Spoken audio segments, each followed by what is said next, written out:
Buenas tardes. Como me conocéis ya no me presento. Bueno, Acá estamos. ahí estamos. Os voy a dejar con Rodrigo Alonso, que si yo soy conocido, él ya no os digo nada. Y lo que nos va a dar un poquito una actualización, ¿verdad? Una update. Exacto. En la detección y el manejo de la HF bialélica o homocigota, como prefiráis. ¿Cómo queramos llamarla? Muy bien. Bueno, muchas gracias. Sí, 15 minutos. ¿Dónde está Raquel? Raquel me va a avisar en el minuto 15 y cortamos. Bueno, muchas gracias, Pedro, y a la Fundación para hablar de este tema de una forma, como ustedes saben, muy poco frecuente, una forma rara de la hipercolesterolemia familiar, que es la HF homocigota. Bueno, entonces vamos a definirla, una forma rara de hipercolesterolemia familiar. Ustedes saben, una transmisión autosómica semidominante, variantes en ambos alelos bialélicas que pueden ser idénticas o pueden ser distintas. En el gen del receptor LDL principalmente más del 90% de los casos, ApoB por debajo del 10% y menos frecuente, la verdad que es muy poco frecuente, PCSK9. Características clínicas principal, niveles de colesterol LDL muy elevado, actualmente se define con niveles sobre 400 miligramos decilitros y, como ustedes saben, un elevado riesgo de enfermedad cardiovascular y estenosis valvular aórtica antes de los 30 años. Y lo mismo que decimos para la HF heterocigota, a pesar de ser una enfermedad monogénica, ¿no es cierto?, la expresión fenotípica puede ser variable y vamos a ver casos que llegan a la vida adulta sin enfermedad cardiovascular, pero la mayoría va a ser problemas vasculares en edades tempranas. La prevalencia, enfermedad rara, actualmente conocemos y sabemos que es 1 por cada 300.000 aproximadamente, con lo cual en España pueden haber unos 140 casos de HF homocigota y en la Fundación tenemos registrado actualmente, si no recuerdo mal, Raquel, 42 casos vivos, ¿no?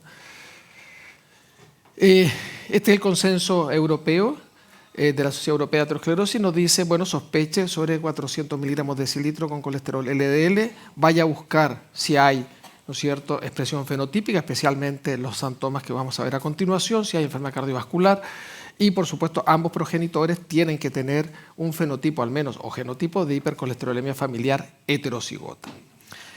Si tenemos esta situación, en España debería ser mandatorio ir a la secuenciación genética porque está disponible. Y eso nos va a permitir hacer el diagnóstico genético de confirmación que nos va a decir si es bialélico idéntico, si son bialélicos distintos, si son digénicas, etc. Y descartar otras causas de hipercolesterolemia con un fenotipo similar. Esto lo hemos presentado otras veces. En la infancia, ¿no es cierto? Eso fue de alguna de nuestras... cuando decíamos con Pedro, ¿dónde fue esto, Pedro? En este caso, esta chiquita de la HF homocigota, eso fue ya hace tantos años ya. Sí, porque son distintos, ¿no? De Galicia. Entonces de José Luis, claro. Bueno, la de la derecha es una paciente mía, y esto siempre lo cuento porque es una paciente que vi yo en Santiago de Chile hace ya unos años, de 35 años, que ya había tenido un recambio valvular aórtico 10 años antes y pues tenía esa edad, ¿no es cierto? Y tenía un colesterol LDL sobre 400 y lamentablemente ella no quería tratamiento porque estaba con un tema de embarazo, ¿no? Bueno, la importancia del diagnóstico temprano es lo que ya conocemos actualmente, el famoso concepto de carga acumulada de colesterol. Lógicamente, en un niño o en una niña con HF homocigota, esa carga se alcanza muy tempranamente entre los 10 y los 15 años. Es el riesgo de hacer enfermedad cardiovascular aterosclerótica es muy temprana en los niños homocigotos y ustedes ven entre los 10 y los 15 para los homocigotos y para los pacientes que viven con HF heterocigota, se desconectó. Pues entre los 30 y 40 años de edad. A ver si seguimos. Bueno, también, aparte de la enfermedad cardiovascular aterosclerótica, tenemos la enfermedad valvular aórtica. Y eso ha habido un cambio, y eso lo vamos a ver a continuación. Sí, aquí sí.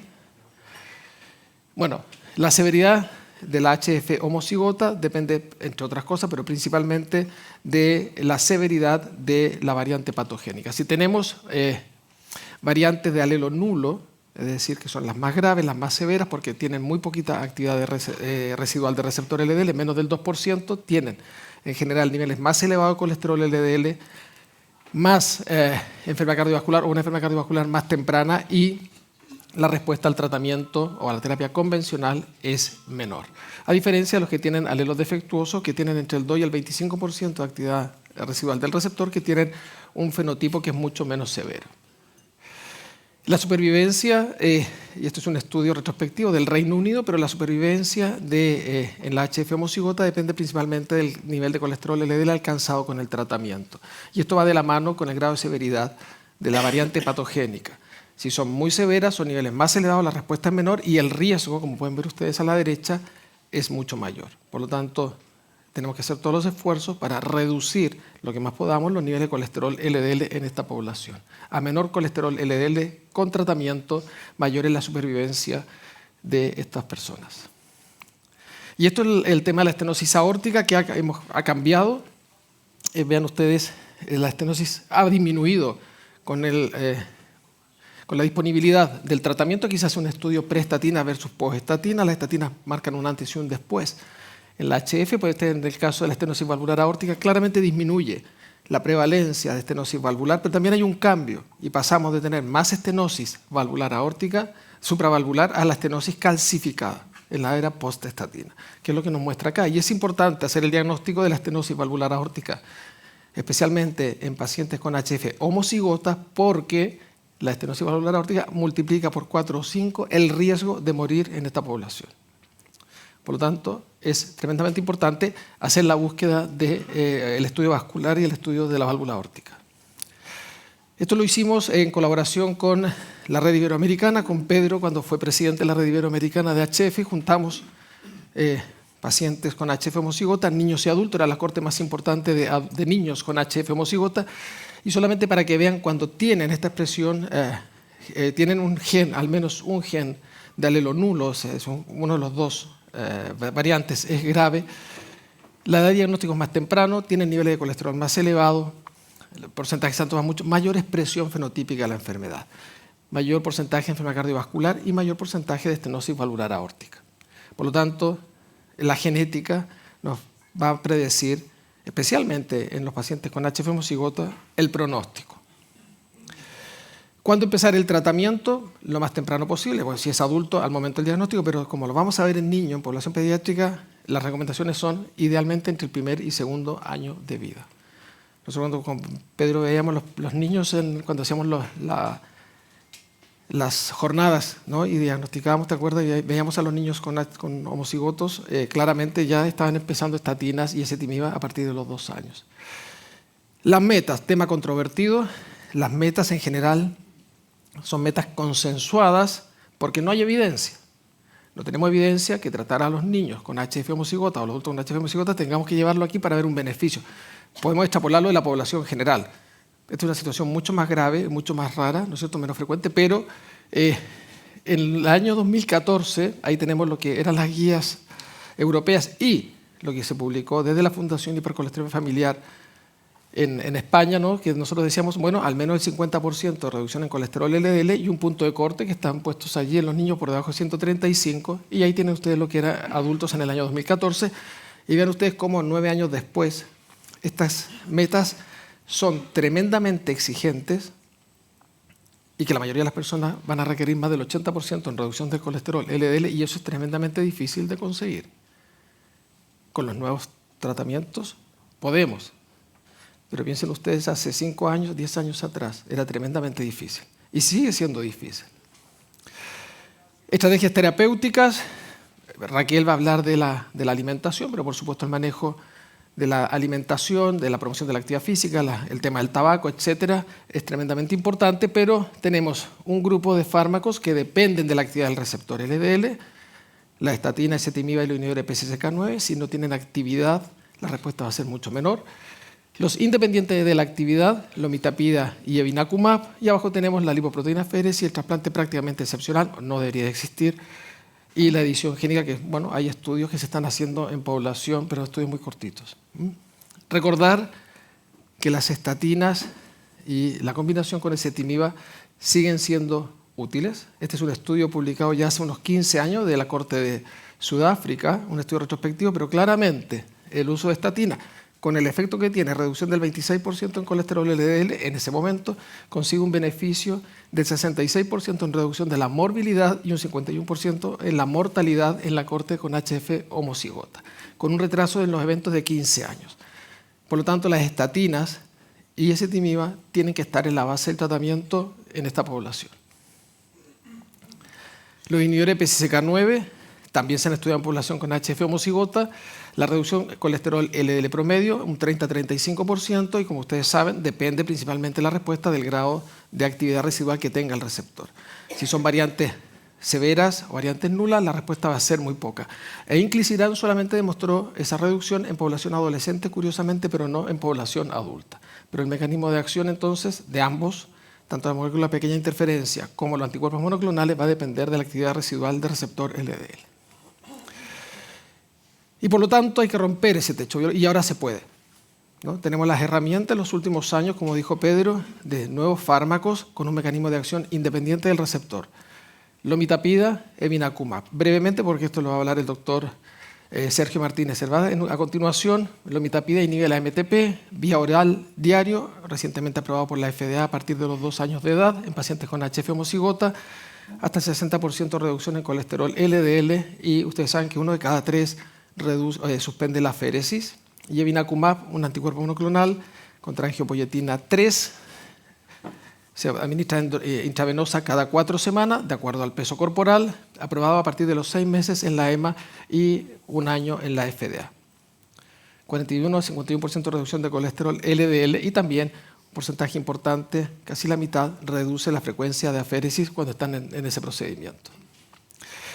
Y este es el algoritmo propuesto por el consenso europeo, y también por los americanos, se han hecho parte en el último consenso americano, ¿no? Hace el diagnóstico, comience con estatinas y ezetimiba, después de un periodo de 2 meses, lo que ellos sugieren, y esto puede ser controversial o puede ser discutido, añada inhibidores de PCSK9, primera, segunda administración, mida los niveles de colesterol, si la respuesta es menor o mayor del 15%, continúe o descontinúe, y planteese, ¿no es cierto?, si no está en meta el uso de los nuevos fármacos. Y la pregunta que uno hace siempre es, bueno, ¿y si yo conozco la genética y sé que tiene una variable, que es un homocigoto, una variante bialélica grave, que la respuesta es poca, ¿merece la pena hacer ese gasto? Lo que significa, es una pregunta, ¿no?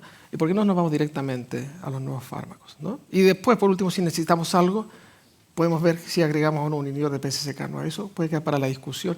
Yo sé que Pedro tiene su opinión al respecto, ¿eh?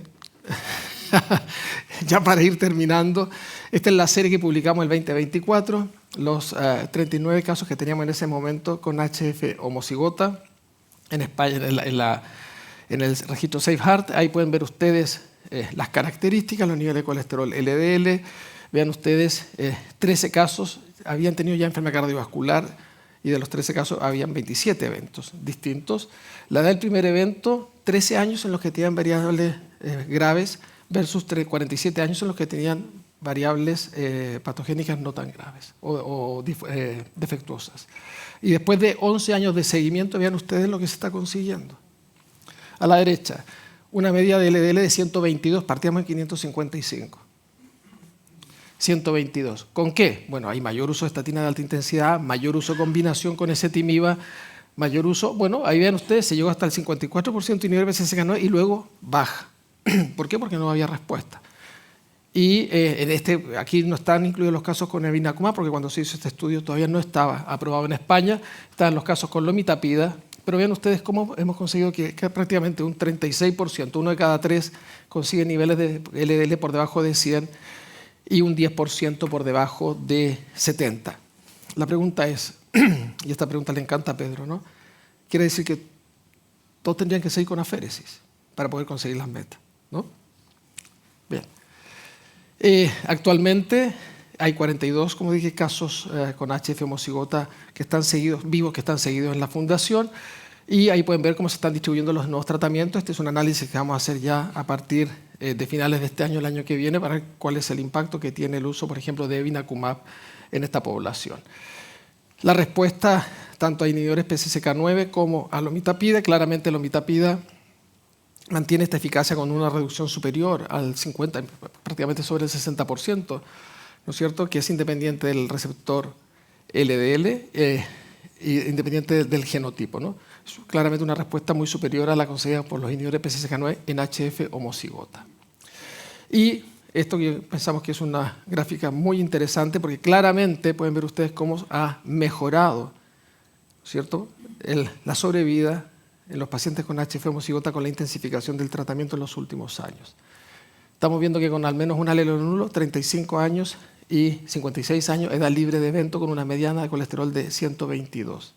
Si ustedes se van a lo que publicó Mabuchi hace ya 40 años, o lo que publicaron los sudafricanos en el estudio retrospectivo, hemos ganado al menos 10 a 15 años de sobrevida libre de evento en esta población con el tratamiento como debe hacerse. ¿Cuándo hacer la evaluación cardiovascular? Bueno, ecodoppler, ecocardiograma Doppler, en la consenso europeo dice a partir de los 3 años. La edad más temprana publicada es a los 4 años aproximadamente, pero hay que empezar tempranamente para ver, y se puede seguir anualmente porque es un método no invasivo. Y el angiotac coronario, ¿no es cierto que también se recomienda a partir de los 10 años y siempre considerando la exposición a la radiación, que es muy baja, y a la severidad del cuadro clínico? Por lo tanto, ¿cómo podemos cambiar el pronóstico de los pacientes con hipercolesterolemia familiar homocigota? Ya me queda 30 segundos. ¿No? Primero reconocer que es una enfermedad grave, severa, y a estos pacientes sí que tienen que ser vistos en unidades especializadas, claramente. Segundo, diagnosticar, usar la genética y, por supuesto, hacer el estudio vascular tempranamente. El inicio precoz del tratamiento combinado y de las terapias actualmente disponibles. España en eso es privilegiada, en las terapias que tiene para el manejo de estos pacientes. Y, por último, el acceso equitativo a las terapias que les he comentado recientemente. Con esto termino. Le pedí permiso al doctor Mata. En su radar, año que viene, 20 al 22 de octubre del 2027, el Congreso, por primera vez en Latinoamérica, de la International Atherosclerosis Society, va a ser realizada en Santiago de Chile. Así que vayan pensándolo. Muchas gracias.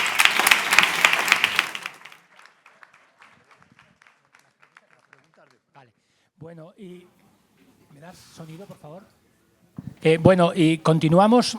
Muchos de los que hemos visto pacientes con HF bialélica hemos transitado en el desierto durante muchos años, acumulando experiencia clínica y solo eso, que no era poco, y haciendo lo que podíamos, tal y como ha conversado Rodrigo. Y en los últimos años, afortunadamente, primero con las inhibidores de PCSK9 y luego mejor con terapias no dependientes de LDL, de receptor LDL, pues también acumulando experiencia en el tratamiento eficaz de estos pacientes. Y nadie mejor que Sergio, el profesor Martínez Hervás, del Clínico Universitario de Valencia, para posicionarnos sobre todo en la utilidad y sobre todo en la terapia combinada en HF bialélica. Sergio, cuando quieras.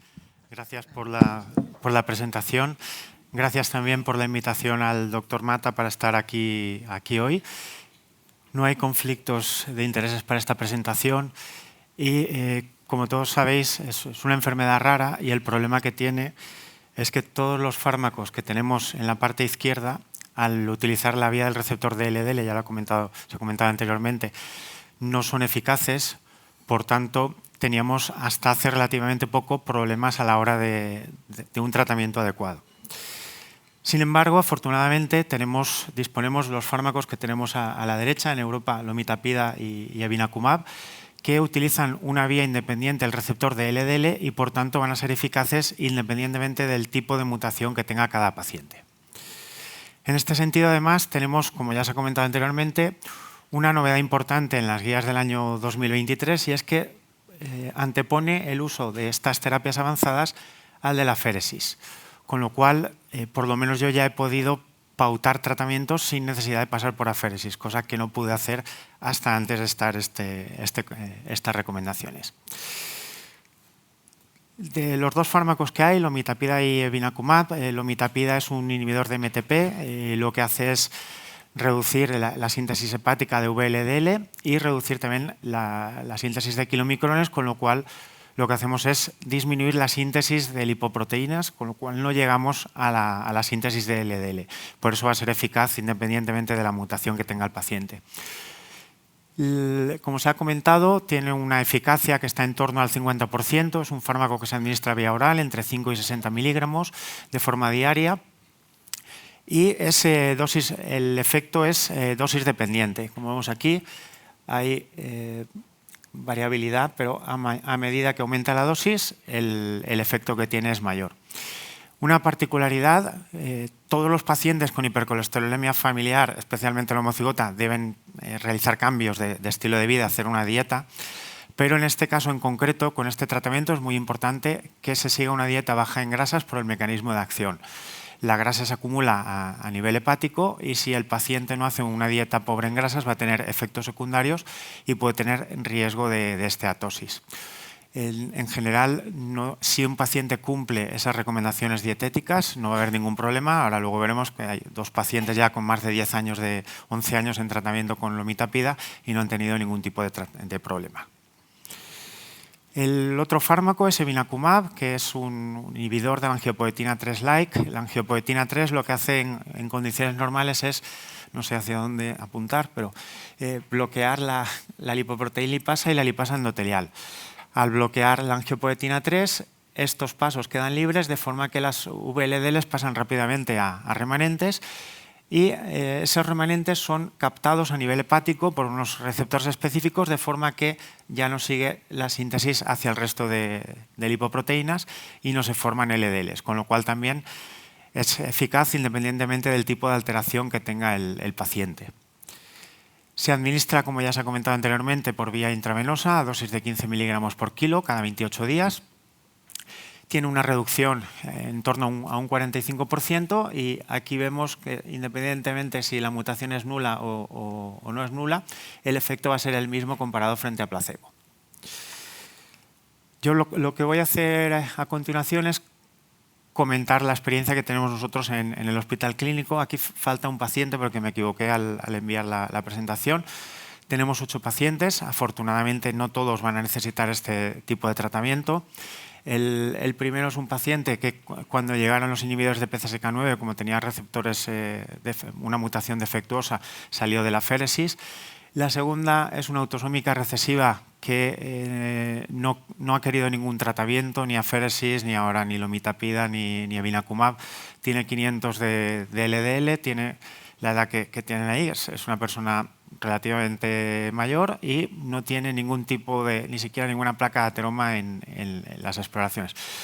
Se va a ir a vivir a Galicia, entonces lo que no me he dicho es dónde, no sé quién la va a heredar.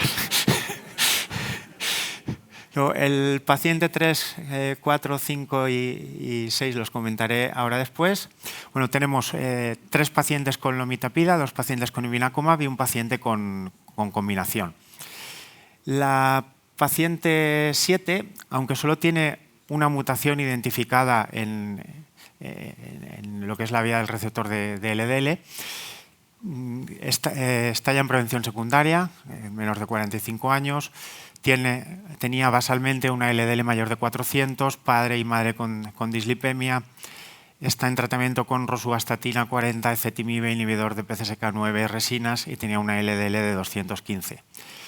Ha empezado evinacumab y pues veremos hacia dónde llega. Y luego hay otro paciente que es un paciente con una mutación en ApoB y una mutación en ApoE, que tiene la mala suerte de que es intolerante a las estatinas y ezetimibe y es resistente a todo el tratamiento, se lo he pinchado yo en la consulta, Repata, Praluent, Inclisiran y no le hace nada. Entonces ese paciente ha empezado lomitapida. Los que comentaré ahora a continuación, pues pacientes con lomitapida son los que voy a comentar, 2 hermanos que llevan ya 11 años en tratamiento con lomitapida. Este es el hermano pequeño, es lo que anteriormente un homocigoto verdadero y se diagnosticó a los 6 años de edad por la presencia de xantomas, una LDL por encima de 800 y está en prevención secundaria, tuvo cardiopatía isquémica, tiene un triple bypass, endarterectomía carotidia y llegó a nuestro centro en el año 2011 porque tenía una LDL por encima de objetivo, casi en 200, y estaba en tratamiento con lo que había en aquel momento, que era una estatina y ezetimibe. Aquí tenemos representado toda la evolución del paciente desde que llegó a nuestro centro. Llega aquí, obviamente en aquel momento entró en aféresis porque estaba en prevención secundaria y era necesario bajar esa LDL. Estuvo en aféresis durante 5 años y en aquel momento, por suerte, eso ya ha cambiado, ya no depende de que haya un gobierno favorable o no, gracias al precio de reembolso, pero en aquel momento había un un gobierno favorable en nuestra consellería que autorizaba todo lo que pedías. Entonces, pues pedimos el uso de lomitapida, nos autorizaron a utilizarlo. Empezamos con una dosis 5 miligramos, subimos a 10, 20, 30. La verdad es que tardamos mucho, ahora no tardamos tanto, pero no teníamos ninguna experiencia con este tipo de fármacos. Y también tardamos mucho en quitar la féresis. Ahora, como luego veremos en un caso, la quitamos prácticamente en muy poco tiempo. En este momento, en el año 2018, quitamos la féresis y, como vemos aquí, con rosuvastatina, ezetimibe y 30 miligramos de lomitapida, el paciente tiene una LDL que va oscilando ligeramente, pero que está siempre en torno a 50. Aquí tenemos las transaminasas, por lo que he comentado anteriormente. Aquí al inicio de dosis hubo un ligero aumento, pero no significativo. Está a menos de 3 veces el límite superior de normalidad y vemos que se mantienen bien a lo largo del tiempo. Este es un FibroScan, está pendiente de hacer el de este año, pues es un FibroScan en el que no hay ni esteatosis ni fibrosis y una resonancia hepática en la que no hay ningún tipo de alteración. El hermano, lógicamente con la misma mutación, nos llegó también referido a la vez que el otro paciente. Y lo que tenía una particularidad es que había tenido una glomerulonefritis y estaba en insuficiencia renal. Requirió un trasplante renal y un segundo trasplante renal. Y actualmente no tiene un filtrado de 47, actualmente tiene un filtrado que está entre 25 y 30 y está pendiente posiblemente en breve de otro trasplante. Estaba también en prevención secundaria, cardiopatía isquémica, triple bypass. Además, tenía endarterectomía carotídea, tenía además un aneurisma de aorta abdominal y tuvo un infarto a finales del 2024, no isquémico, sino que fue en relación con un bajo gasto. Hizo una anemia y al hacer esa anemia hizo el infarto. Llegó a nuestro centro también junto con el hermano y estaba en tratamiento con atorvastatina y ezetimibe.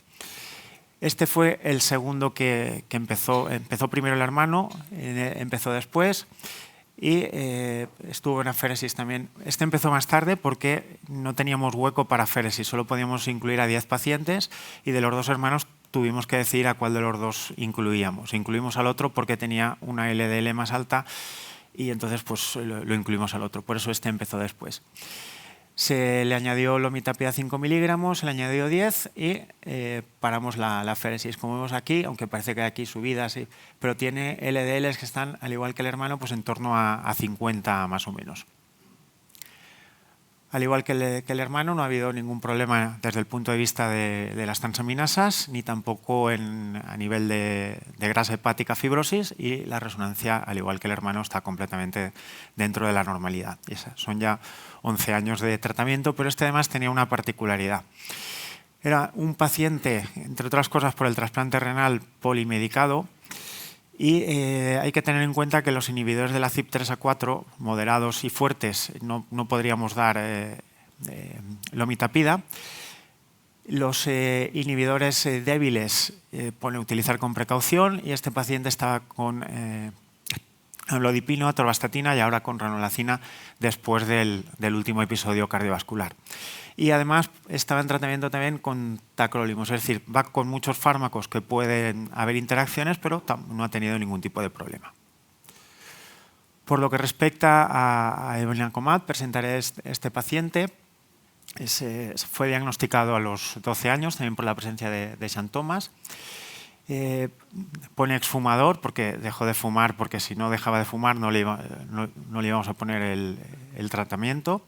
Cuando llegó en aquel momento el paciente pasó a aféresis, como ahora veremos, estaba en prevención primaria y en el angiotac que se había realizado no tenía evidencia de aterosclerosis. Cuando nosotros lo recibimos está con atorvastatina 80 y evolocumab y nosotros le añadimos ezetimibe y lo pasamos a aféresis.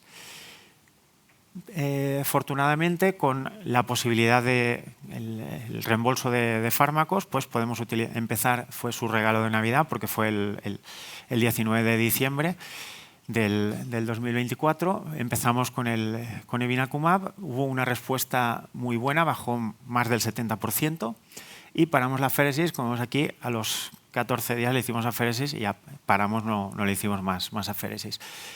y vemos aquí cómo las LDL pues están entre 50, 70, 80, hablando de lo que se ha comentado antes, de hay que llegar al objetivo, pues todo es relativo. Si este paciente está bien, todos los fármacos que ya lleva y no tiene evidencia de ningún tipo de lesión aterosclerótica, pues yo considero que con esas cifras está bien. Obviamente, si pudiera bajarle más, pues estaría mejor, pero así está muy bien. Y ya por último, un paciente el que yo creía que nunca vería salir de la féresis, hago spoiler porque sale de la féresis, pero es un paciente que nosotros vimos, yo empecé a ver cuando tenía 6 años, lo he visto la infancia, la adolescencia, he visto todas las fases de este paciente. No fumador, en Angiotac tampoco hay evidencia de placas de ateroma, con una LDL de más de 600, bueno, la inicial de casi 1000 y nos llega con 600 de LDL, y en aquel momento lo que hacemos es, estaba en tratamiento con lo que había, sin colestiramina y una estatina, y el paciente entra en aféresis. Esto es durante el seguimiento de 16 años.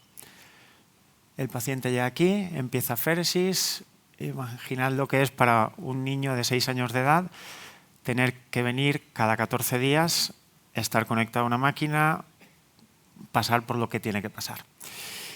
Lleva así mucho tiempo y en el año 2020, bueno, él empezó en el 21, en el 20 aparece el ensayo clínico para población infantil, para población pediátrica, para el uso de lomitapida. Entonces metemos al paciente en el ensayo clínico. Estábamos a punto de sacarlo de la féresis, pero como cumplió más de 18 años, a los pacientes que cumplían más de 18 años no se les daba el tratamiento y entonces hubo que quitarlo, lo solicitamos a la consellería, nos autorizó el tratamiento y empezamos otra vez el tratamiento. Lo que pasa es que el paciente ahí coincide que se va a vivir fuera de casa. La madre le lleva la dieta, pero se va a vivir fuera de casa, empieza a tomar cierta cantidad de alcohol, la medicación, las molestias abdominales, y luego entonces el paciente dice que no se tomaba la mitad de pastillas, que no quería la lomitapida, pero tampoco quiere la estatina, por eso luego sube muchísimo otra vez se quita las estatinas, se quita el acetimib porque dice que todo le produce molestias y no quiere nada. En ese tiempo se diagnostica al paciente no de una celiaquía, pero cierta intolerancia al gluten y modificando ciertos tratamientos porque persistía el dolor a pesar de las molestias digestivas, a pesar de no estar en tratamiento con lomitapida. Entonces el paciente se da cuenta de que realmente no era la medicación, era otra cosa y desaparece con la dieta. Iniciamos, de todas formas el paciente no estaba muy por la labor de la lomitapida porque seguía diciendo que es que me producía todo esto. Entonces iniciamos evinacumab un día después que el otro paciente, también fue el regalo para él y la madre.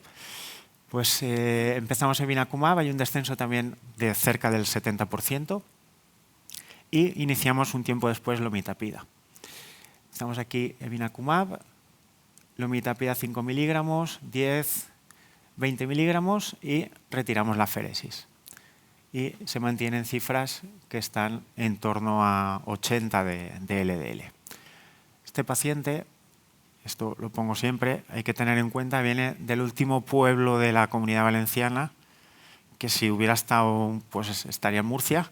Entonces, según el Google Maps, si no coge tráfico, tarda 2 horas 16 en llegar. Si aparca la primera en el hospital clínico, que no hay parking, sí, es complicado, pues otras 2 horas de estar en aféresis y otras 2 horas 16 para volver. Es decir, venía los viernes, todo el viernes, entre comillas, tirado para hacer el tratamiento. Afortunadamente, este paciente ha dejado de tener que utilizar este tipo de tratamiento. Y ya para finalizar, por decir que los pacientes que tienen hipercolesterolemia familiar homocigota son pacientes que tienen un déficit de supervivencia si no se tratan de forma adecuada. Actualmente, gracias a los fármacos que hay, ya que se pueden utilizar ya desde edades muy tempranas, incluso a partir de meses de vida, pueden tener una esperanza de vida, en mi opinión, similar si se tratan a la población general. Eso sí, se deben tratar en centros especializados porque si os contara lo que se les ha hecho a estos pacientes antes de llegar allí, pues sería para echarnos las manos a la cabeza. Debido a esas mutaciones que tienen las mutaciones de estos pacientes, la mayoría de fármacos no son eficaces, por eso tienen utilidad evinacumab y lomitapida, porque su mecanismo de acción es independiente. Con este tipo de fármacos se consigue de media una reducción alrededor de un 50% y con un buen perfil de seguridad y de eficacia.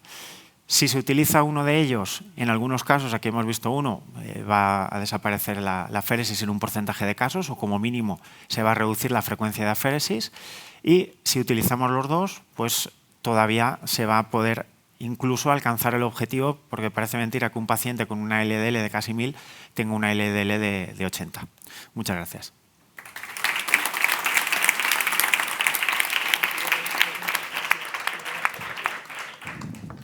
Bueno, y ahora tenemos a Raquel Arroyo. Bueno, la conocéis más que a Rodrigo y a mí y casi al doctor Mata, ¿eh?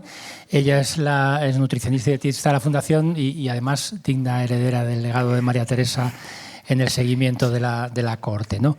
Tenemos la impresión, falsa impresión, de que como baja poco el LDL, la dieta en los pacientes, y especialmente en la homocigota, pues que no tiene importancia, y seguro que nos convences una vez más de lo contrario. Muchas gracias al doctor Díaz por esta presentación, que eso son palabras mayores, lo que has dicho, pero muchas gracias. Efectivamente, uno ve dieta y enfermedad, hipercolesterolemia familiar homocigota y dice, ¿pero qué nos va a contar? ¿Qué papel puede tener la dieta para bajar el colesterol en estos pacientes, ¿no? Porque estamos hablando de colesterol y decimos, pues efectivamente, si ya es difícil tratar, prácticamente imposible tratar una HF heterocigota solo con hábitos de vida, para la homocigota es imposible. Pero yo os voy a hablar de que la dieta aún así tiene un papel muy importante, y también en el manejo de la HF homocigota o bialélica, como ya os he escuchado. ¿Por qué? Porque estos pacientes tienen un muy elevado riesgo cardiovascular y la dieta y los hábitos de vida tienen un papel fundamental en la prevención de la enfermedad cardiovascular. Entonces, para bajar el LDL, pues lógicamente no, pero para influir en reducir el riesgo cardiovascular de estos pacientes de tan alto riesgo, sí, y vamos a verlo.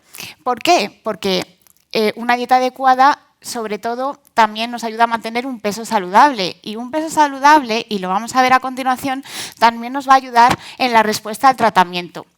Además, una buena alimentación previene complicaciones a largo plazo y tiene otros efectos beneficiosos sobre la pared vascular, puede reducir el daño por oxidación y disminuir la tensión arterial y la resistencia a la insulina, que también son factores de riesgo cardiovascular. Por lo tanto, sí, hay que insistir a los pacientes y también a los que tienen especialmente este riesgo en seguir una dieta saludable.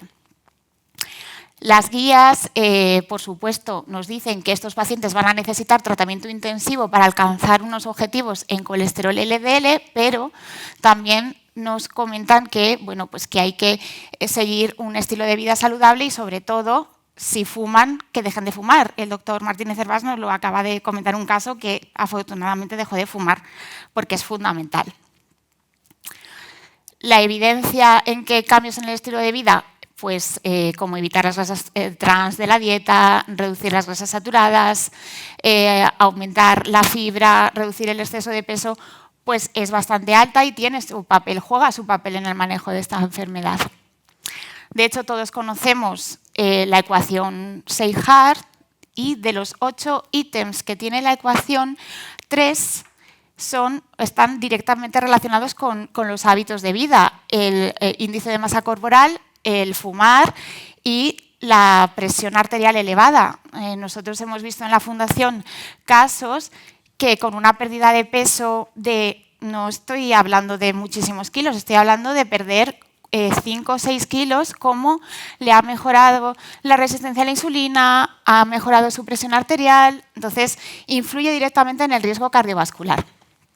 Y como nos adelantaba el doctor Martínez Hervás en su presentación, uno de los fármacos innovadores que ahora afortunadamente están disponibles para la HF homocigota es la lomitapida. Y para la lomitapida la dieta es fundamental. Debe seguir una dieta muy baja en grasas. Menos de un 20% del aporte calórico debe proceder de las grasas.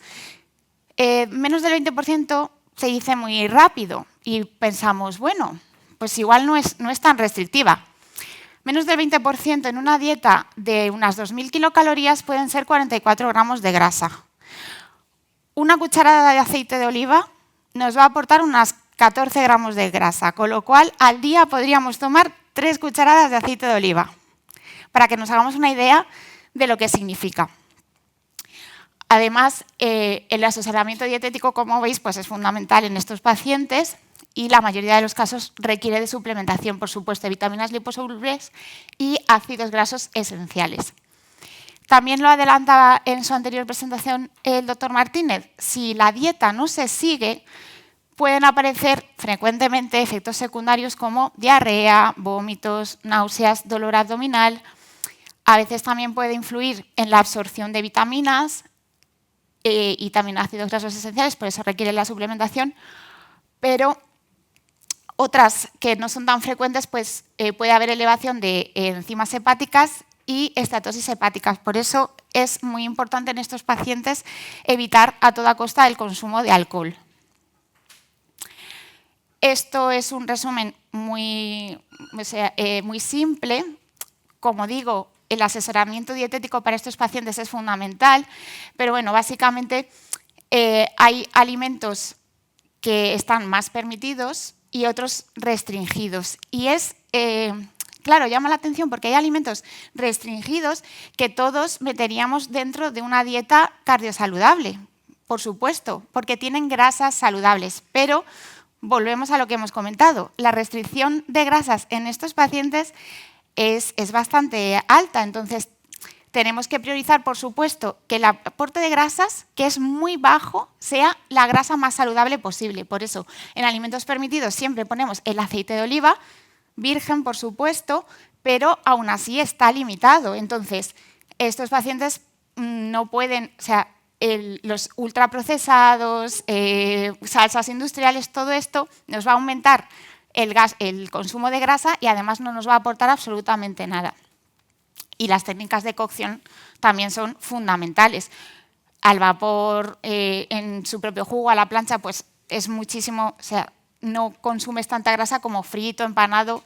Entonces, las técnicas de cocción son también vitales para estos pacientes. Os pongo la página web de la Fundación porque, claro, no me puedo extender mucho, pero nosotros en la Fundación sí que hemos hecho un trabajo bastante bonito para que los pacientes y también los profesionales tengan a disposición pues, esta dieta, por supuesto, ampliada, de forma sencilla, que los pacientes sepan los alimentos, qué cantidad de grasa tienen, para que vayan sumando poco a poco esos gramos que pueden consumir. Y os voy a contar un caso de los casos que comentaba el doctor Alonso en su presentación, que tenemos en el registro SafeHeart.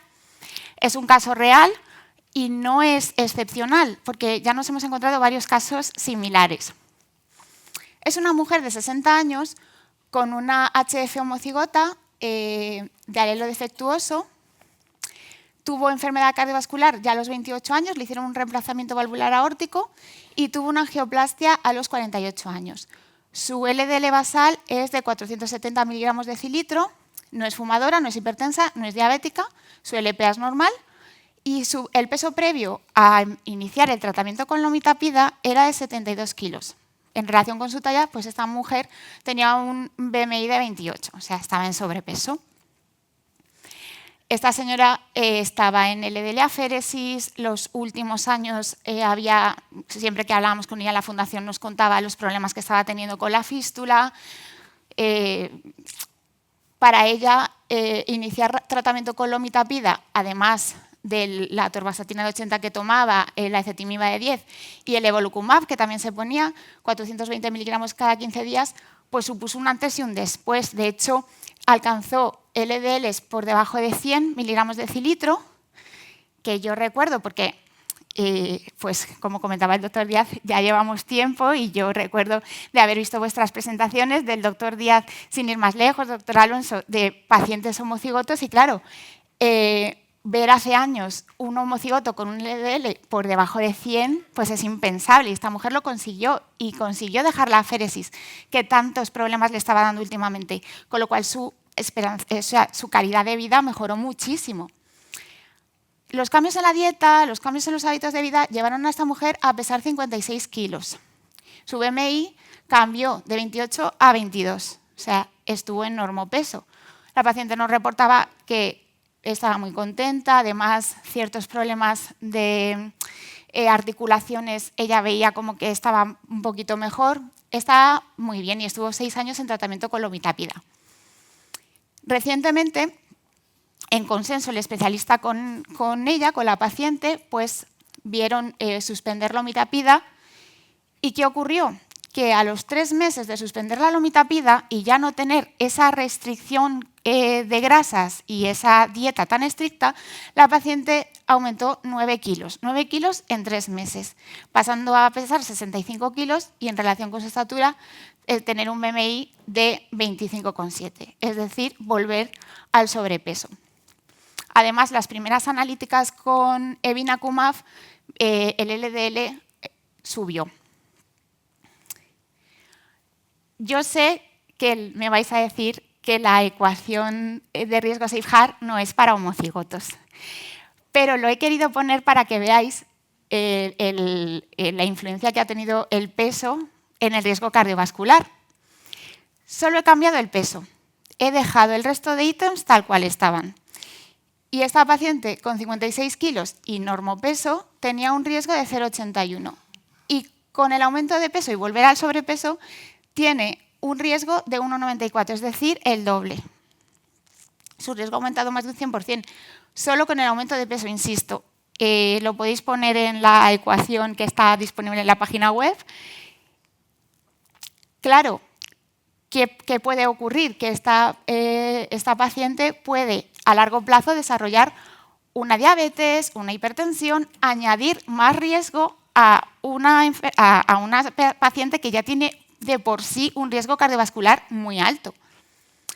Y además, y esto es importante mencionarlo, porque a esta paciente el cálculo de dosis de evinacumab se le hizo con el peso anterior. Es decir, el especialista, ya sabéis, lo ha explicado antes el doctor Martínez Hervás, el evinacumab, la dosis de evinacumab depende del peso del paciente. Claro, el especialista solicita una dosis con un peso. A los 3 meses hemos aumentado 9 kilos. ¿Estará tomando la dosis adecuada esta paciente? ¿Puede estar detrás puede estar esto detrás del hecho de que la paciente haya aumentado su colesterol LDL? No me voy a extender más para ir en tiempo, pero bueno, lo conocéis todos, pero hay que insistir. Tampoco hay que hacer grandes sacrificios, simplemente hay que seguir una dieta saludable, patrón mediterráneo. No quiero adelantar absolutamente nada, pero recomiendo. Mañana vamos a tener una presentación maravillosa de la doctora Gracia Quintana, que nos va a terminar de convencer, porque la dieta de verdad importa y mucho, y no sabéis de qué manera afecta al riesgo cardiovascular, incluso en pacientes, insisto, con HF, tan tratados, con una enfermedad genética, pero no quiero adelantarme, insisto, mañana lo veréis. Entonces, lo tenéis, es importante insistir al paciente en lo importante que es seguir una buena dieta. De esta presentación, sobre todo, me quedo con el etiquetado. Por favor, también tenemos mucha información en la página web de la Fundación sobre leer el etiquetado, porque a los pacientes les viene muy bien. No sabemos la cantidad de grasa, sal, azúcar que hay muchas veces detrás de ciertos alimentos. Es increíble. De nuevo, aquí lo tenéis la página web.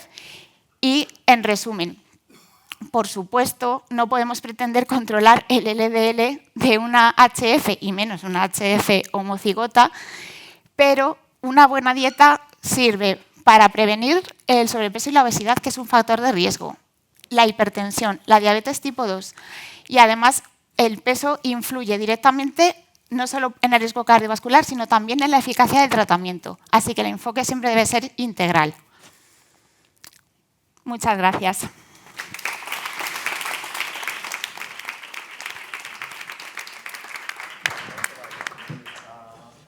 Bueno, ahora a continuación vamos a dejar que siga también Raquel. ¿Por qué? Porque nos ha fallado por un problema que le coincidía y no ha podido estar aquí el doctor Salamanca. Bueno, pues que nos iba a presentar algunos casos de cómo a veces un adecuado manejo de la hipercolesterolemia familiar homocigota y con los nuevos fármacos podía de alguna forma evitar la LDL-aféresis, que luego nos va a presentar también este tema el doctor Pablo González Bustos del Hospital Virgen de las Nieves de Granada. Entonces así vamos adelantando. Entonces ahora Raquel nos va a presentar pues un caso clínico también que viene a cuento sobre la consecución de los objetivos que a veces marcan las guías. Vale, pues como comentaba el doctor Mata, os presento un caso del registro que tenemos en la Fundación. Este es un hombre de 43 años, es homocigoto con una variante de alelo defectuoso, no tiene enfermedad cardiovascular previa, ni clínica ni subclínica, no es fumador, no es hipertenso, no tiene otro factor de riesgo, tiene una LPA en 38 miligramos de decilitro y su índice de masa corporal, que claro, después de mi presentación anterior pues no me podía resistir a ponerlo, es de 25,1, pero bueno, tengo que decir en su descargo que hablé con él justo después de las Navidades y prometió ponerse las pilas, así que seguramente tampoco tenga ese factor de riesgo. Su LDL basal es de 498 miligramos de decilitro y se le diagnosticó a los 2 años. Empezó con tratamiento con estatinas a los 8 años y claro, viendo la primera mesa de esta tarde y viendo la disponibilidad de tratamientos que hay ahora y que tienen afortunadamente los pediatras, pues llama la atención. Si se le diagnosticó a los 2 años y era homocigoto, ¿por qué empezó con estatinas a los 8 años? Porque no existían. Así. O sea, este paciente lleva en tratamiento 35 años y empezó con estatinas cuando se pudo. Aún así, pues afortunadamente este hombre no ha tenido enfermedad cardiovascular. Empezó con LDL-aféresis a los 17 años y también mejorando mucho su calidad de vida, este paciente ha podido salir de la aféresis el año pasado. La verdad es que él también tenía que desplazarse mucho para hacérsela, con lo cual pues no solo el tener que estar en la máquina, sino pues todo lo que conlleva, que nos explicaba antes el doctor Martínez Hervás, ¿no? Con lo cual pues la calidad de vida le ha aumentado mucho a este paciente. Actualmente está con una atorvastatina de 80, ezetimiba de 10 y el evinacumab, y con esto ha conseguido un LDL de 76 miligramos de decilitro. Que insisto, yo cuando veía las presentaciones del doctor Díaz, el doctor Mata, el doctor Alonso, de los homocigotos que veían, el doctor Muñiz, todos estos años atrás en los simposios, ver que un homocigoto ha conseguido 76 miligramos de decilitro es impresionante. Ahora, hace nada, su médico especialista ha decidido añadirle también un anti-PCSK9 para ver si consigue reducir aún más el colesterol LDL y estamos a la espera de resultados. Ya os los mostraremos.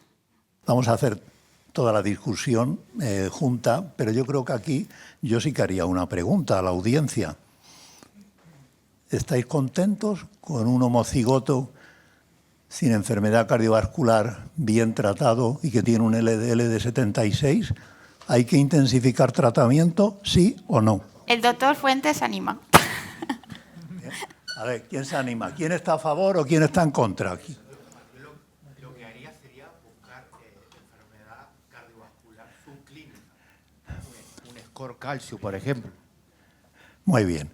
No la tiene, pero ahí te he pillado. El calcio score no sirve, porque tú puedes tener un calcio score negativo y puedes tener placa debajo. Por lo tanto, ya se ha dicho antes, lo ha dicho el doctor Alonso, que a los pacientes homocigotos en la evaluación, por supuesto, para descartar la estenosis aórtica grave, ecocardiograma, y angiotac coronario. Eso es lo que sirve, no sirve el calcio score, ¿eh? Entonces, este es el paciente, con lo cual nos quedamos contentos como está o le aumentamos el tratamiento. Bueno, mi reflexión, que la podéis rebatir o no, es que ojo con las guías.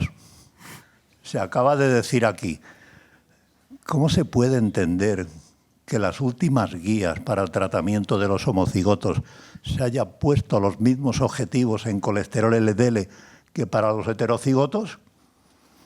¿Tiene sentido? No tiene sentido. Con lo cual, yo es que muchas veces me pregunto, ¿el que está en las guías ha visto alguna vez un paciente homocigoto de verdad? Entonces yo por eso quiero decir que pasamos de no tener fármacos a tener fármacos. En España tenemos la suerte de que se ha conseguido el acceso global y con los nuevos fármacos innovadores para los homocigotos, pero hombre, debemos tener el sentido público de que si este paciente no necesita un fármaco, ¿por qué le vamos a añadir un anti-PCSK9? En nuestra opinión, este paciente está maravillosamente tratado en estos momentos. Pues a continuación, si no me queréis, si no me queréis debatir,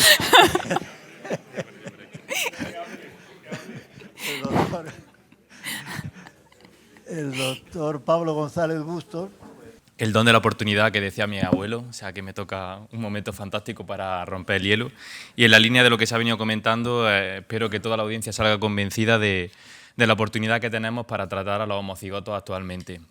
En esta línea, pues bueno, primero mi agradecimiento al doctor Mata y a todos los colaboradores de la Fundación. Es la última charla y les prometo que voy a ser breve. Les voy a presentar a dos pacientes homocigotos que seguimos en la consulta y haciendo honor al título de la misma, pues les vamos a mostrar las dificultades que tiene el manejo de estos pacientes que nos hemos encontrado. El primer caso es un varón, es un paciente homocigoto con una variante patogénica bialélica, sería la forma clásica, con doble mutación en receptor de LDL. Como pueden ver, este es nuestro caso índice, sería un sujeto que actualmente tiene 46 años y pueden ver la elevada penetrancia que tiene esta patología. Tanto sus ascendentes como sus descendientes tienen la forma heterocigota y hay una tasa de enfermedad cardiovascular, pues como pueden ver, muy elevada. Este es un informe pues, original, cerca de los 2000, cuando el paciente pues, tenía cerca de unos 20 años. Y en este pues, me ha gustado el informe porque destaco aquí los niveles basales que llegó a casi con 800 miligramos de decilitro de colesterol. Ya desde el diagnóstico se inició pues, el tratamiento que había disponible en aquella época, atorvastatina 80 con ezetimibe, y alcanzando pues, nada más que una reducción del LDL cercano a 400, que vemos de dónde venimos, ¿no? de casi 800 y ha bajado el colesterol a 400, que no es poco. Debutó también pues, con los santomas que tenían en tendones de las manos, también tenían tendón aquilio, pero ya teníamos pues, ciertas contradicciones que este paciente pues, tampoco lo hemos pasado, no ha sido una tarea fácil. Ya tenemos ciertas contradicciones, como podéis ver aquí, un paciente que es fumador y ya manifestaba aquí que dejaba de tomarse el tratamiento porque tenía miedo de una posible hepatopatía. Le daba esto más miedo que los 800 miligramos de decilitro de colesterol. Como decía, en los años 2000 pues, se inició el tratamiento consiguiendo un descenso del LDL pues, bastante discreto e irremediablemente en el 2010 presenta el primer evento cardiovascular.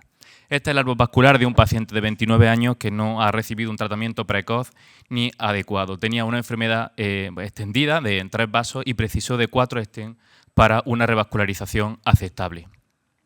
En los próximos años fue un ir y venir por la sala de hemodinámica, precisando también cirugía de revascularización, incluso a pesar de en el 2016 iniciar evolocumab de 140 cada 2 semanas. Durante todo este tiempo se intentó pues, por mi compañero el doctor Mediavilla iniciar LDL-aféresis, que el paciente pues, rechazó de manera sistemática durante todo este tiempo. En octubre de 2023, a la edad de 44 años, 10 cateterismos después y una cirugía de revascularización mediante, el paciente continúa con angina de reposo y ya se mostraba pues, una oclusión prácticamente completa de los stents ya implantados, tanto en la DEA como en la coronaria derecha. Y el paciente, pues como digo, no fue especialmente fácil, mostraba un seguimiento errático en nuestras consultas, pero tras este último evento decide volver con nosotros. Le iniciamos evolocumab a la dosis potente de 420 mensual, como podéis ver, con un discreto bastante limitado, y mantenía pues cifras similares a lo que se ha venido contando, ¿no?, con la respuesta que tenemos con estos fármacos, con los IPCSK9, con LDL todavía cercano a 200. Insistimos en la féresis por la progresión de la enfermedad cardiovascular que el paciente rechaza.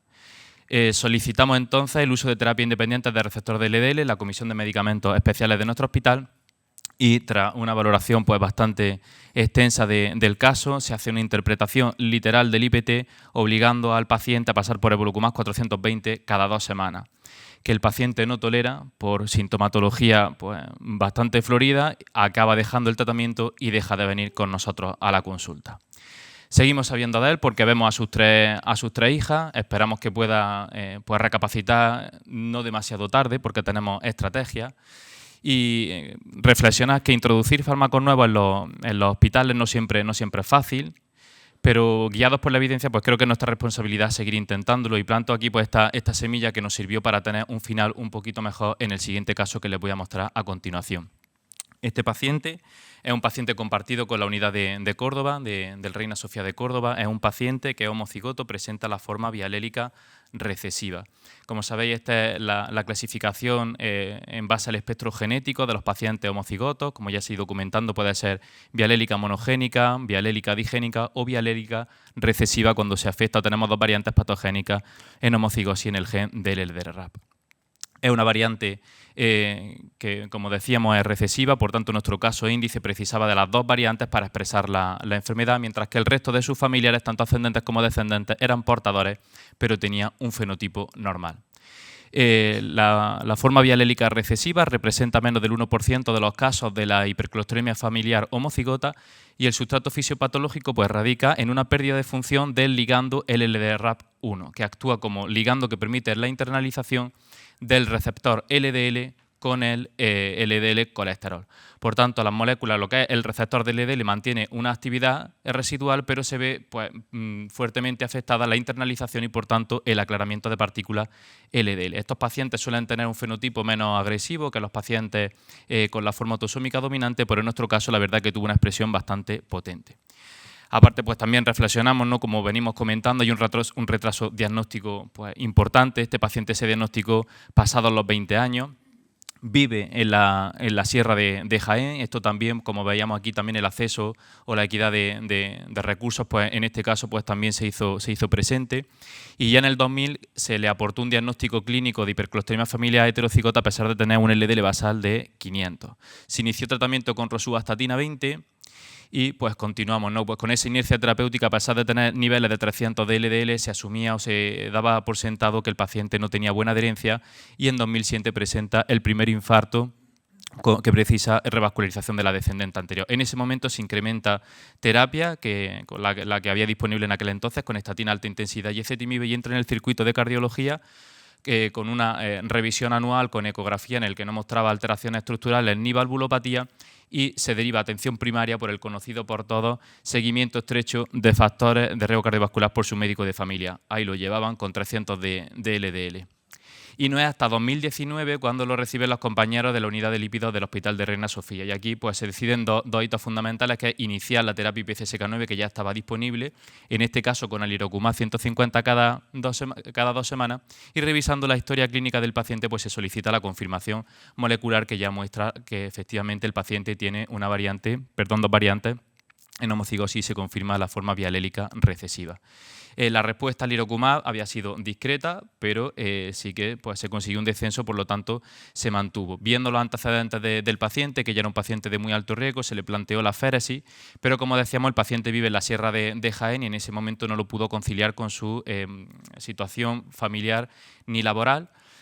Por lo tanto, se plantea el uso como medicamento compasivo. Estamos en el 2019-2020, como Lomita-pide, pero pues, también incluso en la unidad del Reina Sofía de Córdoba le rechazaron el tratamiento, ¿vale? A veces esto pues, también pasa y tenemos pues, ciertas barreras asistenciales, ¿no?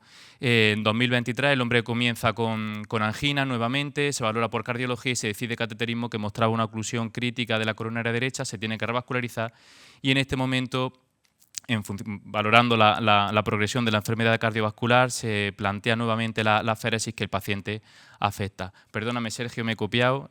Aquí la ruta de nuestro paciente, como veis, es real, es decir, es que el acceso a los recursos es el que tenemos, y esta es la distancia que el paciente tenía que recorrer desde su domicilio hasta la sala de aféresis del Hospital de Reina Sofía. La aféresis se mantuvo durante un año con una respuesta pues, también favorable. Fue un alivio también de carga vascular para este paciente, alcanzando un LDL posaféresis medio de 72 miligramos decilitro.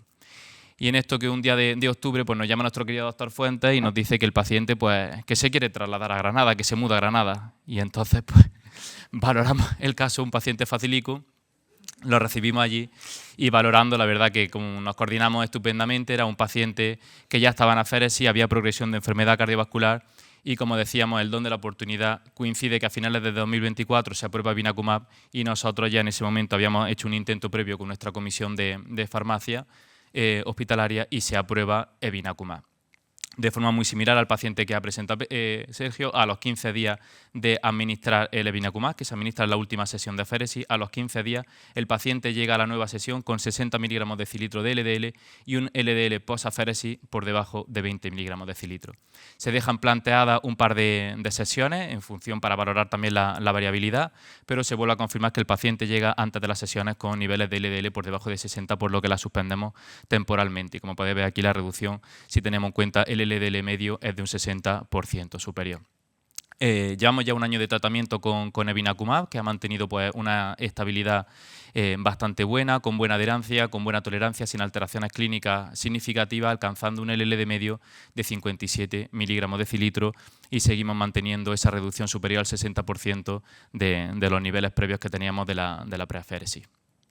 Como ya había explicado, los tratamientos disponibles pueden cambiar el curso de estos pacientes. Las terapias independientes del receptor de LDL ya se posicionan como una alternativa de elección a los pacientes homocigotos cuando ya tienen tratamiento hipolipemiante de alta intensidad y tenemos que utilizarlo porque los pacientes están ahí. Os animo a que lo sigáis buscando, los pacientes están ahí, hay que diagnosticarlos, hay que tratarlos.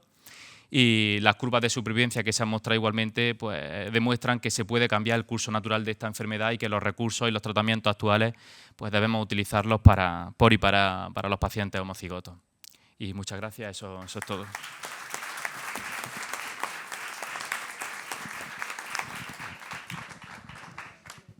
Bueno, muchas gracias a todos, porque además yo creo que ha ido muy bien de tiempo, por lo que al menos vamos a tener 10 minutos, por lo menos para discusión. Entonces, bueno, yo ya quería aprovechar aquí, primero, igual que a veces critico un poquito a las guías, me ha gustado que las guías han sido ya capaces de saltarse la L de la aféresis y ya han entrado con los fármacos innovadores. Pero ya habéis visto lo que es la L de la aféresis. Eso, si habéis tenido algún paciente, supone una merma en la calidad de vida del paciente y de la familia increíble. Y está bien que nos haya puesto este recorrido tanto el doctor Martínez Hervás como el doctor González Bustos de la peripecia que tienen que hacer los pacientes para ir a la LDL aféresis, cuando ahora vamos a disponer de un tratamiento magnífico. Yo lo que... Por lo menos si voy a hacer esta pregunta, o yo quería hacer esta pregunta a todos, indudablemente si nosotros pudiésemos dar el tratamiento combinado con los dos fármacos innovadores, o sea que sería Evinacumab y Lomitapide, está claro que nosotros la L de la aféresis no se volvería a usar nunca más, y ya no digo porque todavía las guías permanece como último recurso el trasplante. Eso es una locura. Hay que ponerse en los zapatos del paciente y de la familia con hipercolesterolemia familiar homocigota. Entonces, mi pregunta es la siguiente, y se la voy a hacer. ¿Creéis en la mesa de que se puede hacer el tratamiento combinado de Lomitapide y Evinacumab? ¿Qué pensáis? Doctor Martínez Hervás. Allí, lo tienes allí. Sí, ¿no? Pues ahora viene la pregunta que te vamos a hacer, porque tenemos... ¿No? no es difícil. Es que tenemos que hacer una estrategia con el Ministerio. Nosotros, relativamente, no fue difícil cuando nos entrevistamos en el Ministerio para el tema del evinacumab y posteriormente lomitapide. Pero claro, uno hay que ponerse también en los zapatos del pagador. Entonces uno dice, bueno, pues es que esto, mira lo que vale. Nosotros, afortunadamente en este caso, nos aceptaron los datos del SEIJAR, las curvas de supervivencia que tú has puesto. Entonces le dijimos, que con esta evidencia, ¿cómo van a decir que no a esto? Porque ya sabéis cómo va el tema este. Y hubo varias comunidades autónomas que dijeron que no. Muy típico del Sistema Nacional de Salud descentralizado. Entonces, como nosotros vamos a volver a esto, ahora imaginaros, el lomitapide se ha aprobado, todavía no en España, pero ya a partir de los 2 años, y el evinacumab está a partir del año. Entonces nosotros, esta es la pregunta para ti. ¿Cómo has conseguido tú que tu comunidad te acepte el tratamiento combinado con estos 2 fármacos? Eso es clave para nosotros y creo que para todos. A ver, ahora sería más complicado porque ahora han puesto restricciones, pero depende sobre todo en ese caso dependió del farmacéutico del hospital. Yo le dije, si estamos pagando una lomitapide a 280.000 euros y ahora sumas los 2 y te va a salir por 160, digo, sale más barato. Entonces, si antes me autorizabas el gasto de 280.000, ¿por qué no me autorizas ahora 160.000? Digo, y aparte lo sacaré de la féresis, que en nuestro hospital son unos 50.000 euros. Digo, pues la diferencia, sí es diferencia, pero la calidad de vida. Y el hombre pues lo entendió y me autorizó. No sé. Bueno, pero de momento sigue avanzando. Sí. En ese no voy a tener problema. El problema lo voy a tener en los nuevos. Por ejemplo, claro. Ahora no me dejan poner un evolocumab y un evinacumab o lomitapida. No me dejan. Tengo que hacer una petición a la consellería. Entonces es más fácil poner una lomitapida o un evinacumab que poner un evolocumab a los pacientes, aunque resulte extraño. Pero si te das cuenta y ya, bueno, vamos hablando, pero lo ha mostrado muy bien el doctor Alonso, para que han salido estos fármacos innovadores, claro, a los que son de alelo nulo, que son independientes del receptor LDL. Lo tenemos. Claro, se ha aprobado en el país. Esto es muy importante. Nosotros a veces nos quejamos, pero España es el único país en el mundo que tiene el acceso gratuito global para todo el tratamiento de la hipercolesterolemia familiar.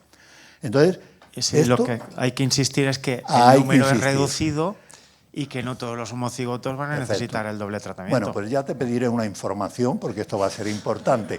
No, ¿y qué significa esto? Que en el fondo son las personas y no son las reglas que a veces se ponen.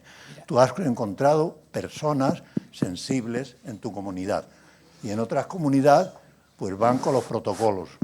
Sí, de hecho, si este paciente hubiera nacido 2 kilómetros más abajo, no sé si llevaría tratamiento. Claro, voy con el protocolo y el protocolo es que muchas veces, ya lo sabemos en Granada, pues que sabíamos, bueno, pues que el paciente había que pasar, si le rescataban, a evinacumab en ese momento, pero el hospital seguía diciendo, no, pero es que antes tienes que estar varios meses con el anti-PCSK9.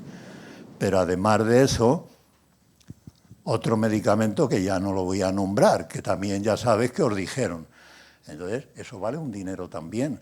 Es una molestia para el propio paciente. Bueno, yo os digo todas estas cosas porque nosotros vamos a seguir luchando, no vamos a perder nada. Y estamos dispuestos a ayudaros, ya lo sabéis, con cartas, etcétera, etcétera. O sea que a mí el tema de la Comunidad de Valencia me ha parecido muy importante.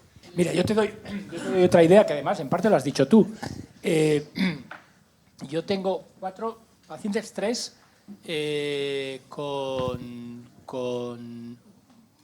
2, uno de ellos, perdón, uno con lomitapid, uno con evinacumab y aféresis y la otra no. y ninguno es tan objetivo. Es decir, te doy una idea, es decir, cualquier paciente que esté con uno de los dos y no esté en objetivo y esté en aféresis, coño, es un candidato ideal para a ver qué argumento puede vencer esa lógica aplastante, ¿no? Sobre todo si pensamos en los pacientes, como la administración. Además, ya habéis visto el caso de los homocigotos, está fuera de duda. Entonces nosotros esperamos también, bueno, que la siguiente publicación, que lo ha dicho, bueno, lo ha presentado Pablo y Rodrigo, yo creo que esas curvas de supervivencia que ya vimos hace 2 años y pico, pues van a pasar casi 3 años, pero seguramente eso va a seguir mejorando. Y podemos alcanzar en este subgrupo pues un LDL de si antes estaba en 122, pues ahora seguramente, como ya hay con evinacumab, pues me parece que hay 10 o 12 pacientes, podemos conseguir un LDL por debajo de 100. Entonces, claro, esto es impensable. Entonces yo creo que por eso os lo decía, bueno, pues a lo mejor un día tenemos que tener una reunión con el tema de los homocigotos, los que veis, y vamos a ver la aproximación que podemos hacer. No quiere decir que todos los pacientes vayan a necesitar un tratamiento combinado, es decir, evinacumab y lomitapide. Algunos de ellos pues pueden responder perfectamente y a lo mejor necesitan uno, pero sí va a haber algún paciente que necesite 2, precisamente para quitarle la L de la aféresis. Yo la pregunta que tenía, Sergio, ya me la robaste, coño, como había hecho. Rodrigo, mira, y además una pregunta muy fácil, muy facilita. Y además lo ha en el último caso, no sé si ha sido Raquel o ha sido Pablo, no, Raquel creo que ha sido, el tema de la LPA, ¿vale? Es decir, ¿se ha cuantificado el impacto de LPA en la HF bialélica? Mira, bueno, hay más información en la heterocigota que en la homocigota. Nosotros hace ya unos años con Pedro vimos el tema, porque son pocos casos, ¿no? Pero hicimos una revisión bibliográfica de lo que había de LPA en HF homocigota. Curiosamente, los distintos estudios que hay muestran que eran niveles más elevados de LPA en población. Esto antes de hacer la corrección con el LDL y todo este cuento, ¿no? Entonces había como una dosis, como un efecto dosis-respuesta, es decir, más alto el homocigoto, menos el heterocigoto como grupo mayor que en la población general. Y eso fue cuando publicamos el primer paper en el año 2014, que era en heterocigotos, no en homocigotos. Planteamos, ¿te acuerdas, Pedro, que se planteó si el receptor del LDL tenía algo que hacer o no con la LPA, que era un tema que siempre se ha discutido mucho, ¿no? Después se sabe que no, o la evidencia te dice que no, que va por otra vía totalmente distinta, que más en la síntesis, ¿no? Pero en principio, cuando tú revisas la literatura en general, en los estudios más antiguos, LPA, como se medía en aquella época, tenía niveles más elevados que... Ahora, el impacto de eso en, por ejemplo, la estenosis valvular aórtica en los pacientes homocigotos no está evaluado.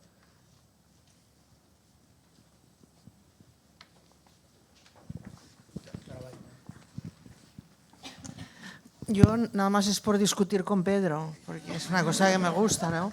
Pero voy a romper un área, porque no sé quién ha dicho, cuando has preguntado, ¿bajaría más los niveles de LDL en este paciente? Y te ha dicho imagen. Se pueden detectar placas soft con imagen, con la angiografía CT, no el calcio, las placas blandas. Y por tanto... No por el calcio, no, se pueden ver. Y yo creo que es una buena idea, no sé quién lo ha dicho, pero si una persona tiene esos niveles y tiene placas, quizás sí que hay que ser más astringente, si no, no. La imagen sirve y servirá más en el futuro, porque no es el calcio, no, en eso tienes razón, no es, pero es la placa blanda que se detecta con imagen. Y luego, si tienes placas en 3 vasos, todavía más astringente, ¿sí o no? Querida Pero es verdad que 76 en un homocigoto es un target bueno. Pero el que lo ha dicho bien. O sea, no sé quién ha sido. A ver, claro, si yo no he dicho... Aquí lo tenemos a Pedro que... No. Vamos a ver, querida Lina, porque siempre acabamos igual. Él ha preguntado por el calcio score. ¿Ha dicho calcio? Sí. Si queréis posicionaros, recurrir a calcio. Lina. Calcio score, vale. Calcio no. Ahora mismo... Placa. No, pero esto es muy fácil porque nosotros lo íbamos a decir ahora a lo largo de la mesa. ¿Qué recomendaciones tenemos que dar para los pacientes homocigotos?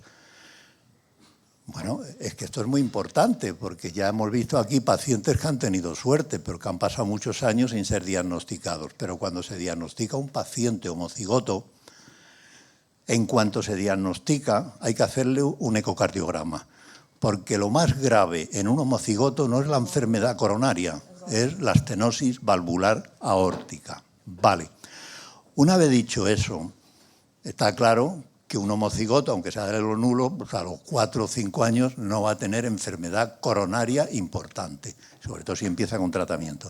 Entonces, lo que nosotros decimos, y esta es una conclusión, que a partir de los 8 años habría que hacer un angioTAC coronario a los pacientes homocigotos, pero no ecodoppler carotidio, por ejemplo, y ya aprovecho, no engrosamiento íntima media, porque los pacientes con HF, tanto heterocigotos como homocigotos, el 90 y tantos % es enfermedad de la arteria coronaria, no de estas.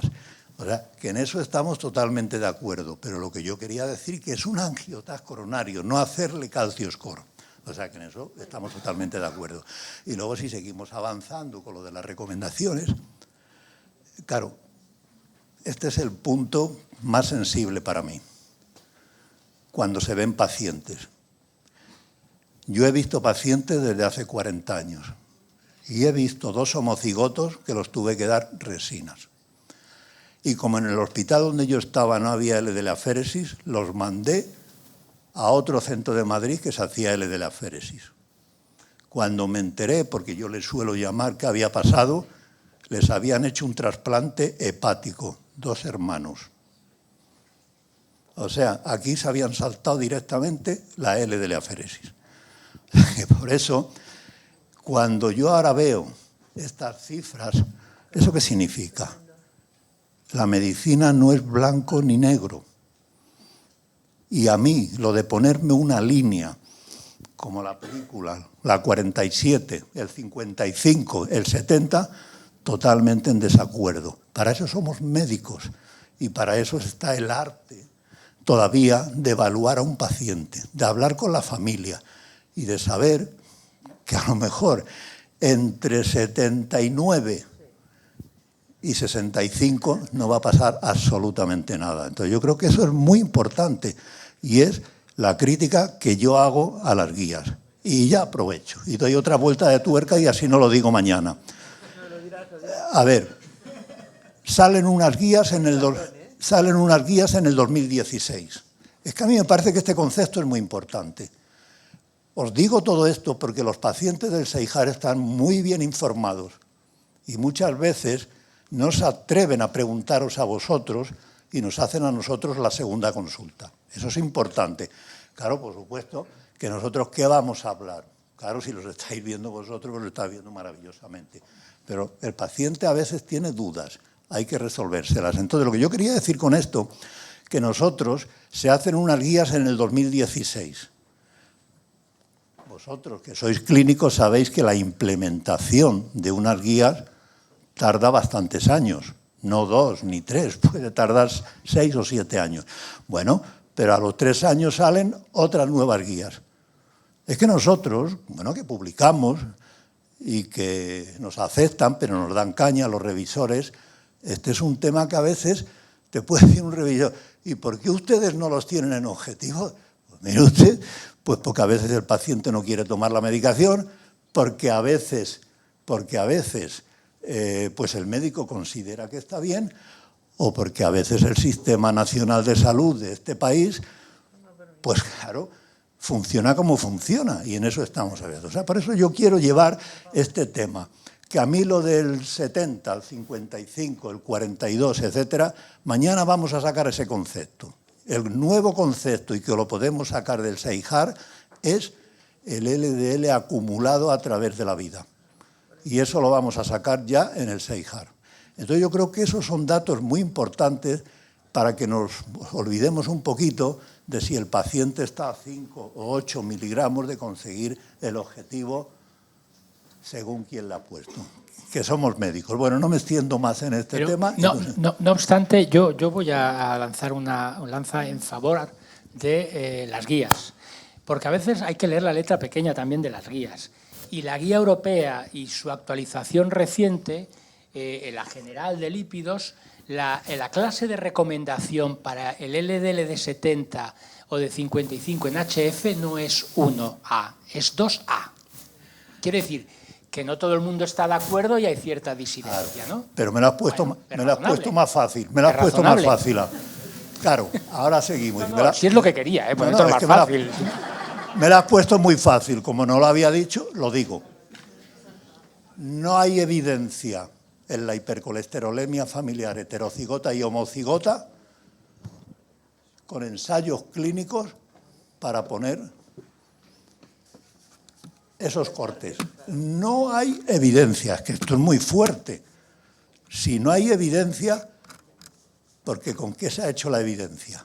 Con pacientes con enfermedad cardiovascular, pero no se hace con un grupo concreto que es con hipercolesterolemia familiar, que además debería ser un ejemplo para todo, inclusive la industria cuando diseña fármacos, porque estamos hablando de una enfermedad a lo largo de la vida. Entonces son conceptos muy importantes. O sea, yo comprenderás que yo ya con esas cosas ni me leo la recomendación A, ni la 2B, ni la 3, porque no me creo ninguna. No te lo decía, no, Pedro, no te lo decía a ti Así de por fácil. leer la letra pequeña, lo decía en general, para En que general. no se entendiera que la recomendación es 1A, quiero decir. Eso, si vas a entrar en esto para mañana. ¿Por qué? Porque En eso no voy a entrar.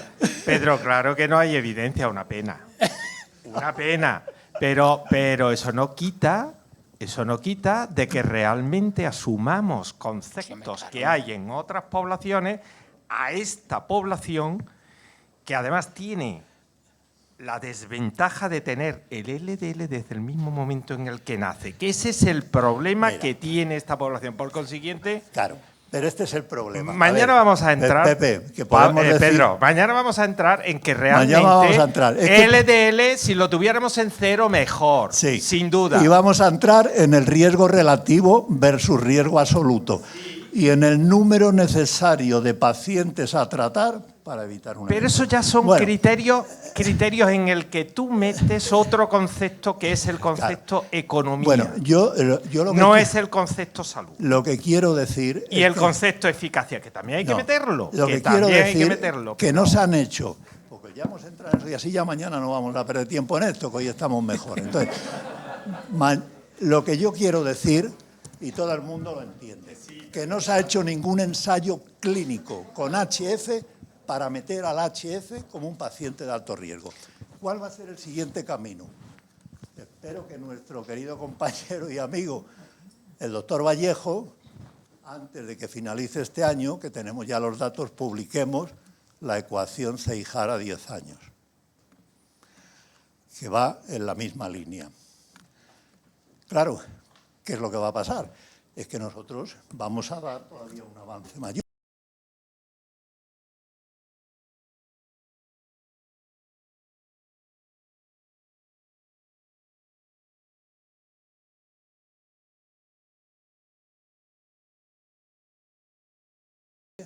Para, sin o con enfermedad cardiovascular. Entonces, una vez dicho esto, volvemos otra vez a decir que es que no hay ensayos clínicos con HF, ¿entiendes? Nosotros a lo mejor intentamos en el futuro hasta simular un ensayo clínico con el propio Seijar. Eso ya depende de los estadísticos y es saber lo que podemos hacer. Pero esa sería...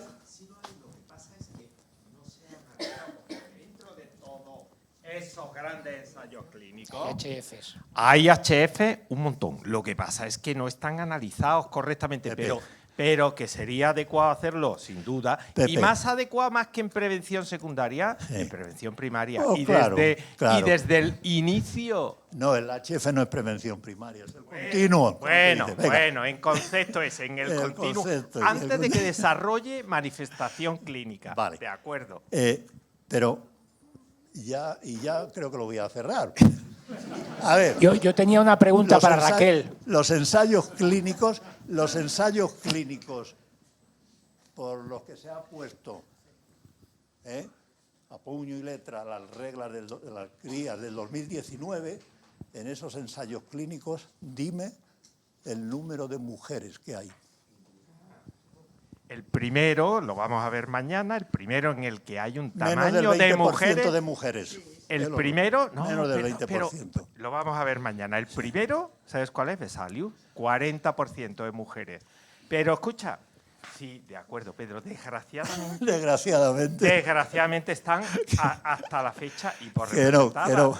Pero eso quiere decir que no asumamos que a la mujer no la tenemos que tratar. Bueno, nosotros entre todos vamos a entre todos vamos a intentar que la historia natural de la hipercolesterolemia familiar se va a escribir en España y con el Saijar. Sin duda. Y eso lo vamos a intentar. Bueno, ya una vez dicho esto, ¿alguna otra pregunta más a la mesa? Si alguien se atreve... No a las guías. No. Espera, Pedro, yo quería hacer una modesta, en esta lucha de titanes, una modesta pregunta a Raquel. Raquel, mira una cosa. Yo, una coletilla que siempre le digo a los pacientes cuando me dicen, pero es que me baja poco con la dieta o con las recomendaciones, más que dieta en sentido estricto, sino recomendaciones, lo que tú bien has representado. Y digo, bueno, siempre hay un motivo más allá de que a usted la cifra del LDL le baje, que es el cáncer, la diabetes, etcétera, etcétera, las posibilidades de evitar desarrollo de esos niveles.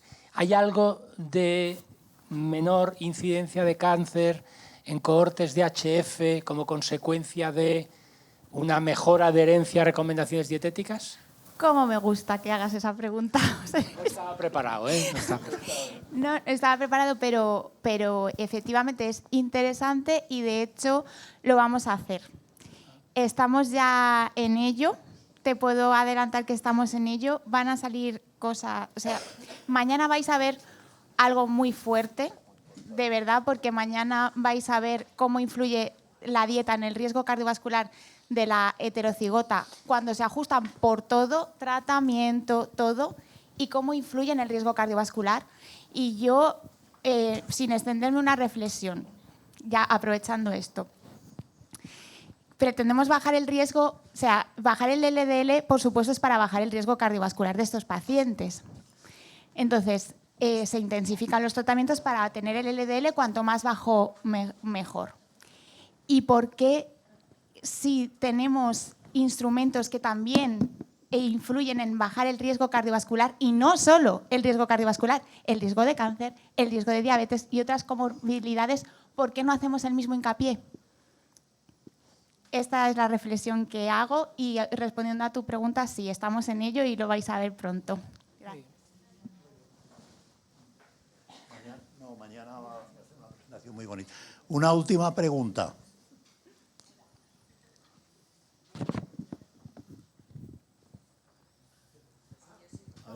Manuel Martínez. Por los años que llevo en la industria, quería contestar algo sobre lo que habéis hablado. ¿Por qué no se hacen determinados estudios? Y no se hacen porque cuando haces un estudio clínico en determinada área, condiciona al mercado. Y entonces, cuando es un área más pequeña, la industria no quiere entrar a hacer grandes estudios en áreas concretas para no limitar su mercado. Esto, aparte de esto para contestar lo que habíais dicho. Pero mi intervención era la siguiente. Después de ver todas estas presentaciones, el simposio, recordé cómo había empezado todo esto, gracias a todos vosotros y lo que se ha logrado. Y quería hacer un resumen de una hoja y media para que vierais los antecedentes de todo esto. Antes de nada, quería decir que yo tengo, en cuanto al conflicto de intereses, los tengo todos, porque conozco a estas personas que están aquí por más de 35 años y mi condición de amigo de siempre va a estar y no va a cambiar nunca. O sea, conflicto de intereses, todos. Pero a pesar de ello, quiero hacer una reflexión, ¿no? Para los que no me conocen, ayudamos en su momento en la creación de las unidades de lípidos. ¿Sí? Yo te cedo el puesto. Sí. Bien.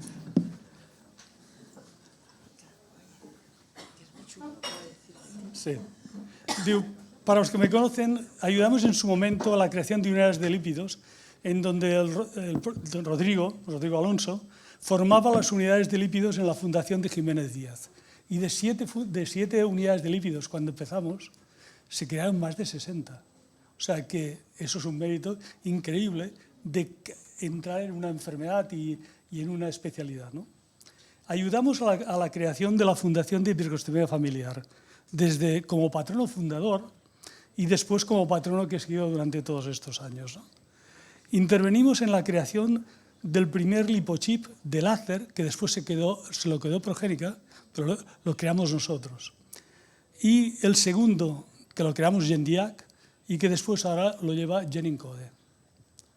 Estas ideas de creación de todo esto las puede tener mucha gente, pero las ideas, si no hay personas excepcionales, no progresan.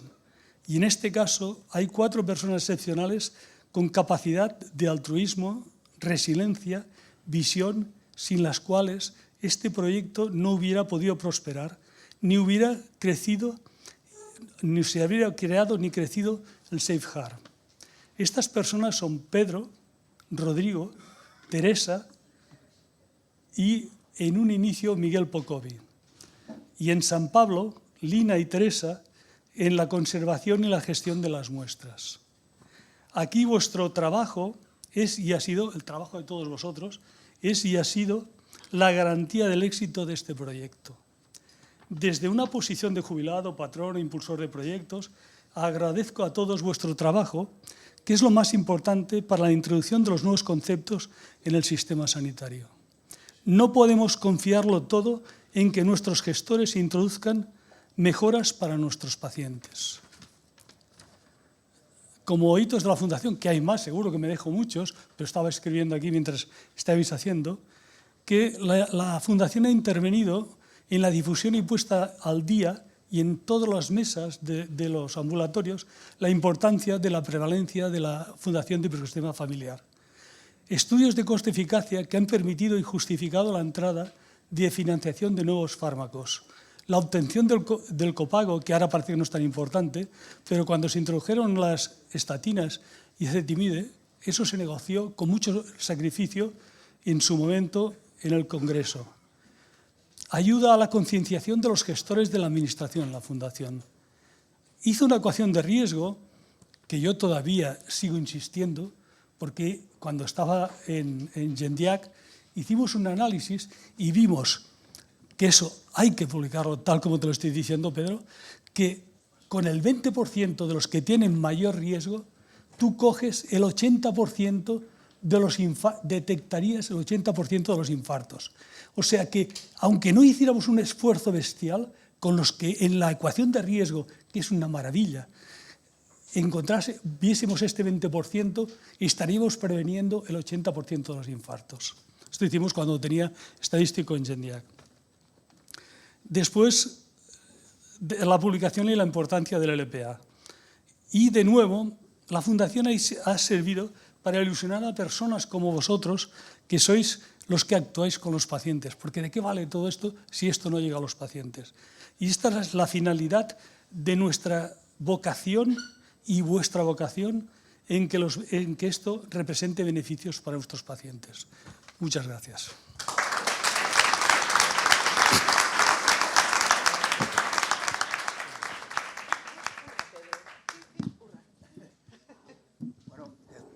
No estaba preparado, ¿eh? Pero bueno, muchas gracias.